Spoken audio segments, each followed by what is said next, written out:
பிதாமகன் எப்படி அந்த வாய்ப்பு கிடைச்சது அப்படின்னா, பாலா சார் வந்து சிவகுமார் சார்கிட்ட சொல்லியிருக்கிறார், இந்த மாதிரி ஒரு ஜெயிலர் கேரக்டர் இருக்கு, ஒரு நல்ல ஆர்டிஸ்ட் இருந்தால் சொல்லுங்க அப்படின்னு. நானும் என்னுடைய பிரதங்களா 2 பேரும் போயிருந்தோம். அப்போது சார் வந்தோன்னே சொன்னார், மாதிரி தம்பி ஒரு படம் பண்ணிகிட்டு இருக்காரு செங்கல்பட்டில் சிறுவர் சீர்திருத்த பள்ளியில் ஷூட்டிங் போய்கிட்டு இருக்கு.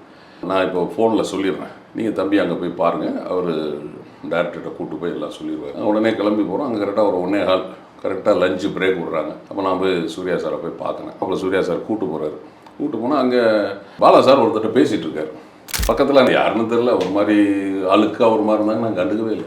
அப்படின்னா பக்கத்தில் உள்ளவர் சொல்கிறாரு, நீங்கள் அங்கேருந்து வரும்போதே நான் சொல்லிட்டேன், சாமியில் நல்லா டயலாக் பேசுகிறாரு அப்படின்னு. பார்த்தா விக்ரம் சார். நீங்களா சார்? நான் சாரி சார், நான் வணக்கம் கூட போடல, கவனிக்கலையே சார் அப்படின்னு. இல்லை பரவாயில்ல, நீங்கள் அங்கேருந்து வரும்போதே நான் பாலாட்ட சொல்லிட்டேன், ஒரு நல்ல டயலாக் பேசுவார் நான் சொல்லிட்டேன்.